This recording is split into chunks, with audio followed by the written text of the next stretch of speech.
के जवनवा भैया।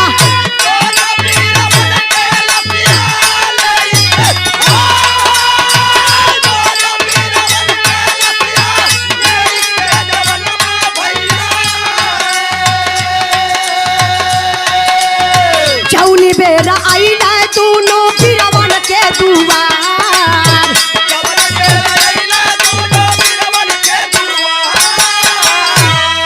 अरे गाड़िया से लाश जब निसारल बहरवा बाबू।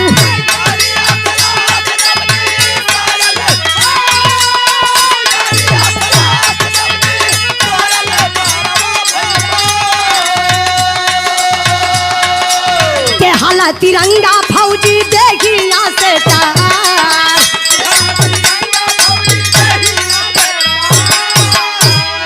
अरे छाती पीट कहा लगली गीता बाऊ रहिया भैया।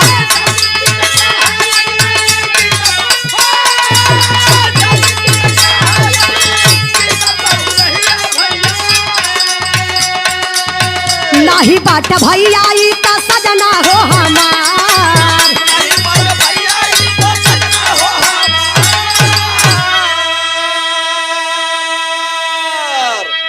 ए बाबू दोनों जवानन का लाश झंडा तिरंगा में लपेट के ताबूत में रख के जब दोनों जवानन के घरे आइल, ताबूत घरे खुलाइल बा। पागल हो जाती है गीता, लाश पर गिर जाती है और जब देखती है ये सर नहीं है, बाह को कौन काटा, पेट को कौन चीरा, सवाल कर देती है। अरे सर आप लोगों ने जुर्म किया, मैं एक सुहागन हूँ, मेरा सिंदूर नहीं उजड़ा है साहब। एक किसी और की लाश है, ले जाइए किसी और से परिचय करवाइए। इतना ही कह करके बाबू गीता बेचारी घर में जाती है। लोग समझ गए गीता तो पागल हो गई, लेकिन गीता घर में क्या करती है मास्टर साहब? अरे दौड़ के फटुआ है महाराज कहली गईली भैया।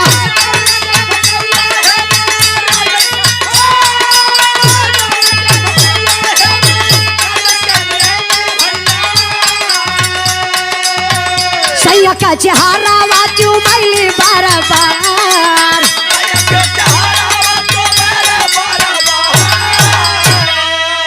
अरे माई बाप रोवा रोवा सोनुआ सुगनवा भैया।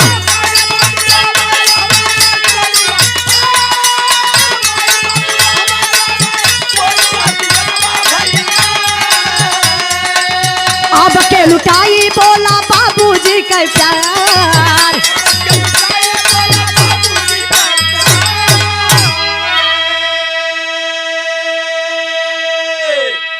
बाबू दौड़ करके गीता बेचारी घर में जाती है। अपने बेडरूम में अपने सैया हेमराज के गो फोटो सजा के रख ले रही। काहे बदे? हमरे हिंदुस्तान का परंपरा बा, नारी लोग जैसे ही सुबह में जागैली अपने पति का पैर छू के ओकरे बाद ओ चौखट के डाकेली। प्रति सीमा पर लेकिन ममता देखल जा, संस्कार देखल जा।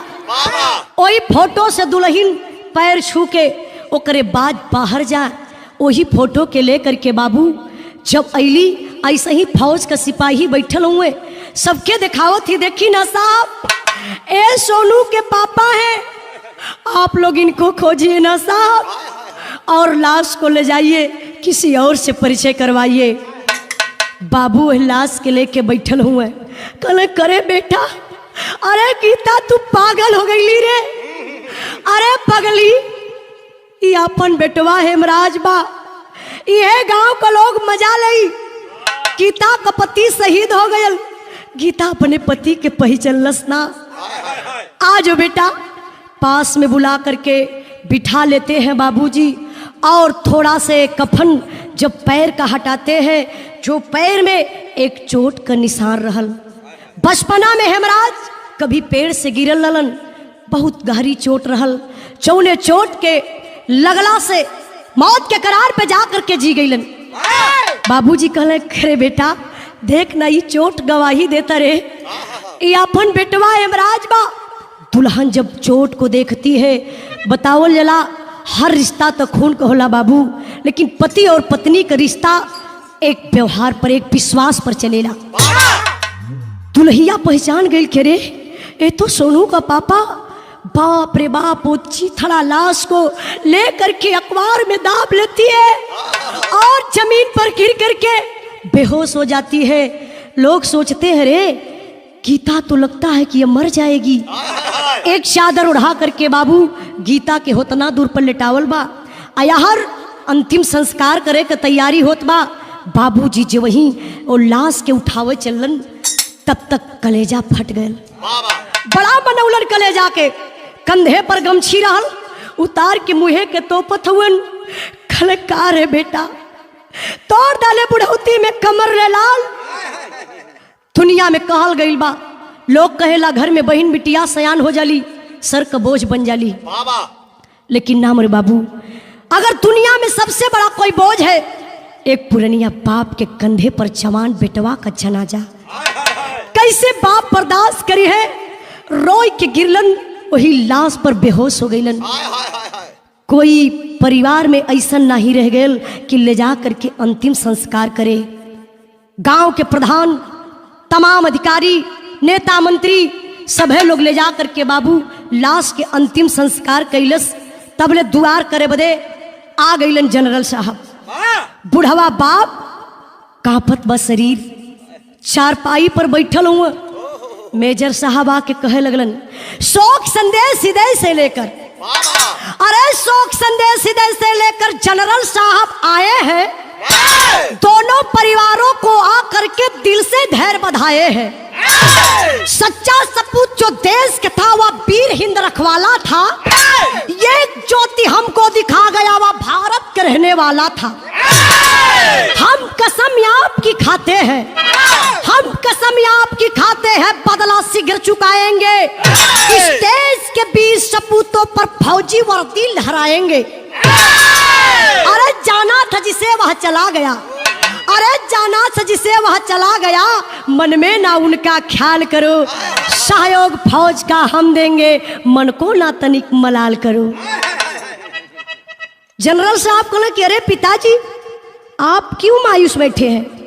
अरे हम हैं ना, देखिए कहलन कि हम तो है ना, चिंता मत करिए। ये जितने सारे गांव के बच्चे हैं सबको निःशुल्क भर्ती करवाऊंगा और सीमा पर भेजवाऊंगा। बाप बुढ़ाई में कांपत शरीर, आवाज ना निकलत बा। कहले काहे साहब, हमरे लाल का गर्दन कटायल, हमरे लाल का बाह कटाइल, हमरे लाल का पेट चीलल गयल, बम रखल गयल, काऊ हमार बेटवा कायर रहा। अरे साहब हई लाल लोग जाई, सबकर गर्दनिया कट जाई। बुढ़ौती में माई बाबू एक लोटा पानी ना पई है। ये साहब हमके अर्थी भर्ती ना चाहिए, ना रुपया पैसा चाहिए बाबू। सोच लीजिए बुढ़वा बाप रुपया पैसा ना मांगत हुआ तो फिर मांगत का हुआ? लोगन में चर्चा होखे लगल। का मांगला मास्टर?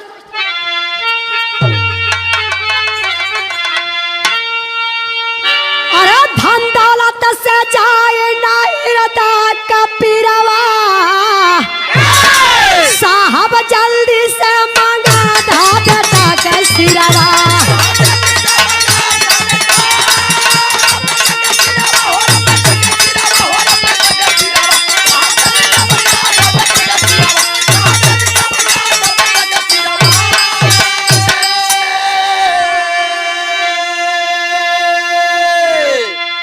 तब ले बेचारी गीता अपने गोद का नन्हा सा बच्चा लेकर के आईली, जनरल साहब के गोद में थमा दली।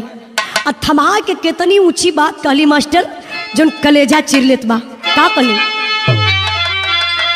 गीता कहा देहला सैया मुहा के देखाई, आए तना बतावा साहब कौन ओर जाई।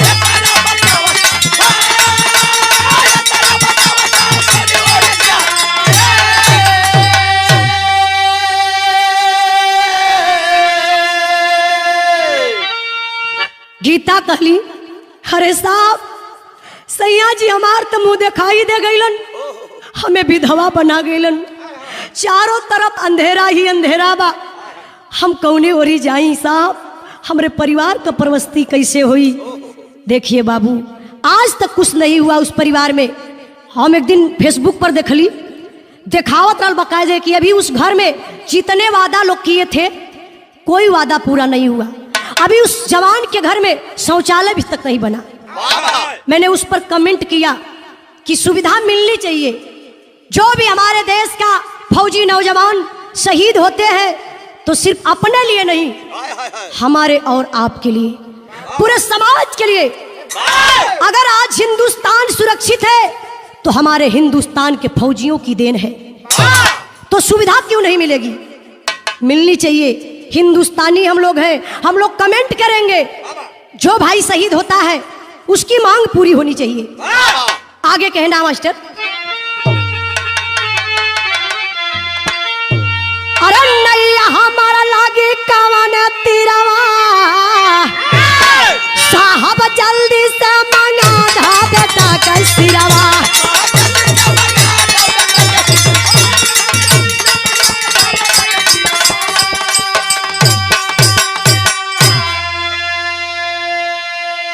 गुरु बिहारी, गुरु गणेश, गुरु रामलाल गुणकारी।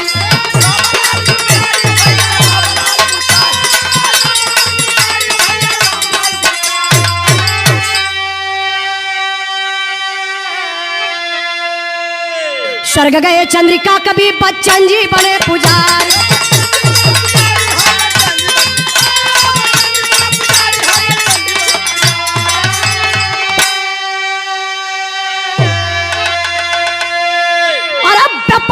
कैसे हो ये भारती, उजाला प्यारे लाल कभी जालिम दी है कुर्बानी। पानी कैसे